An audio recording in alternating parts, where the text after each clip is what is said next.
Salam əziz izləyicilərim. Bugün mən hər kəsin çox bəyəndiyi, çox ləzzətli bilinç reseptini sizinlə paylaşmaq istəyirəm. Bunun üçün götürdüyüm qaba əvvəlcə 5 ədəd yumurta tökürəm.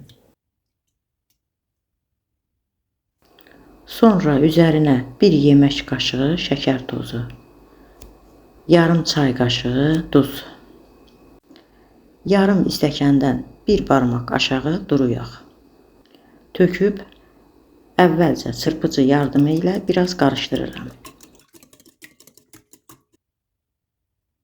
Sonra üzərinə 3 stəkan su tökürəm.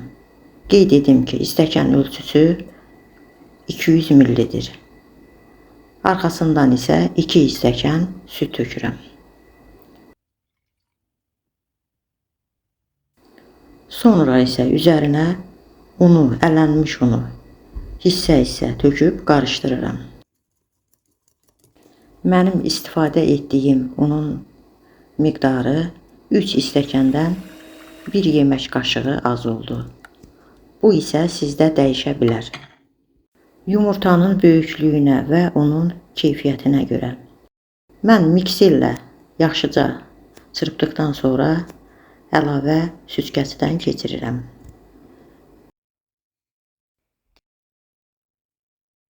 Qeyd edim ki, istifadə etdiyim süd və su soyuq haldadır.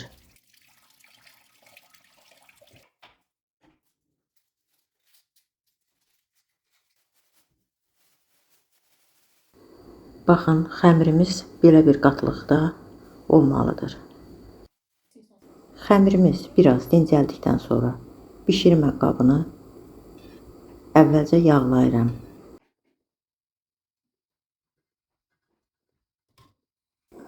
Sonra isə bir çömçə götürüb qaba tökürəm. Əvvəlcə xəmirin bir üzünü bişirirəm.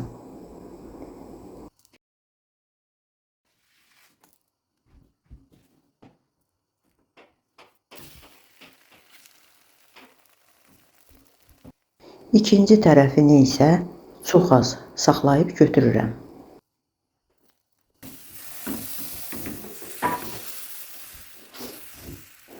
Beləcə bu qayda ilə bişirməyə davam edirəm.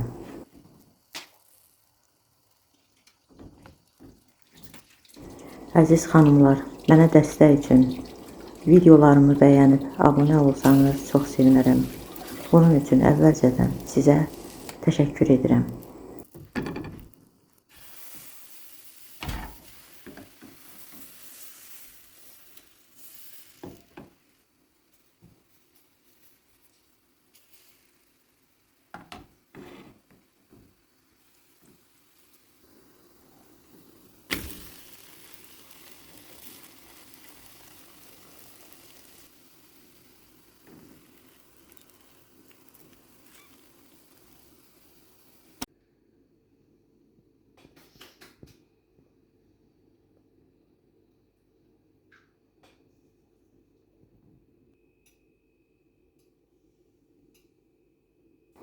Həqiqətən həm zərif, həm cırılmayan, çox gözəl bilinciklər olub, yumşaq.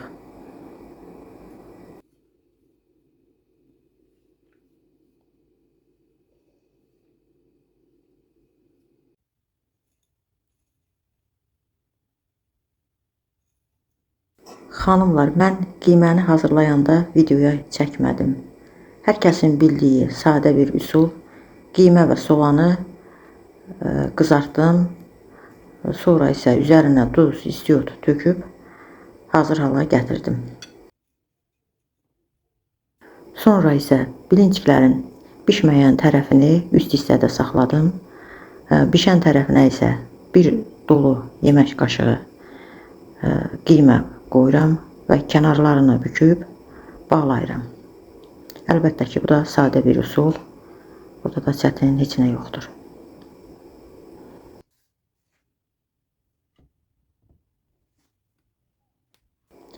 Beləcə bu qayda ilə büküb qaba yığıram.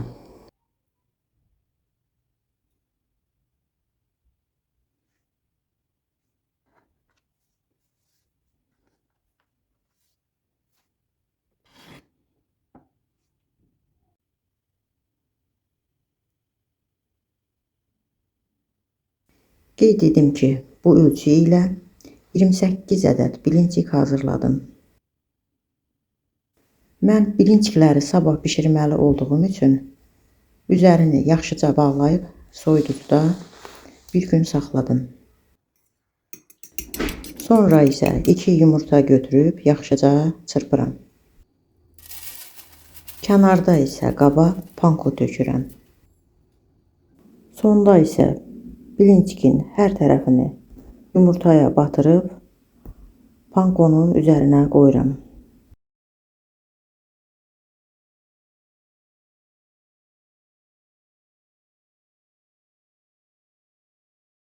Bilincikləri yumurtaladıktan sonra kənara bir qabın içərisinə əvvəlcə yığılsa, o daha yaxşı olar. Yumurtası biraz axmış olardı. Mən tələsdiyim üçün birbaşa pankonun üzərinə qoydum.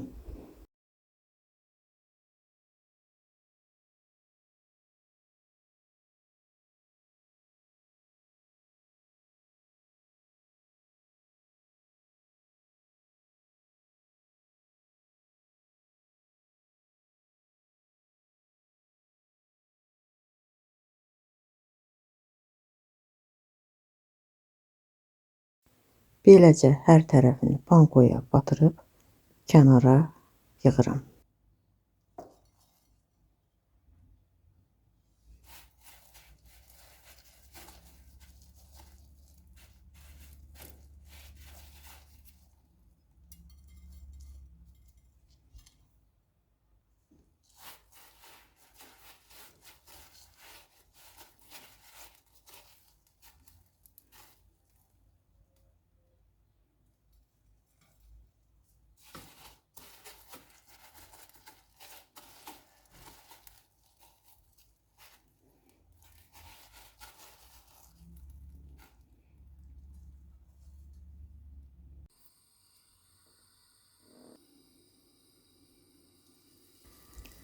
Sonra isə bişirməyə başlayıram.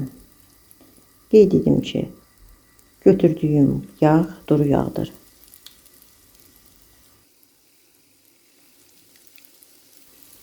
Həqiqətən bu reseptlə hazırlanan bilinciklər çox ləzzətli olur. Hər kəsin bir dəfə yoxlamasını tövsiyə edirəm.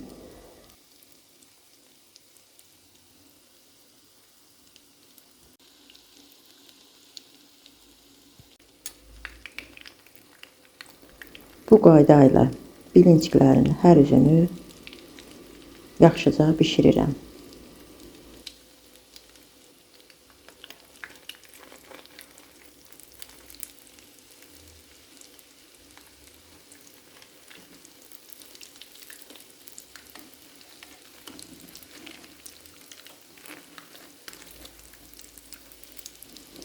Mənə dəstək üçün bura qədər videomu izləyən hər kəsə ayrı-ayrılıqda təşəkkür edirəm.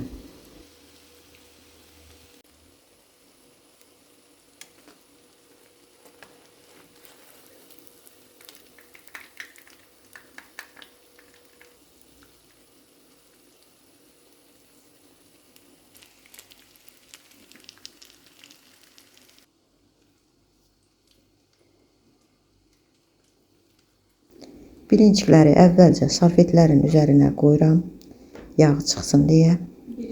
Sonra isə qaba yerləşdirirəm. Çox ləzzətli, möhtəşəm bilinciklər alındı.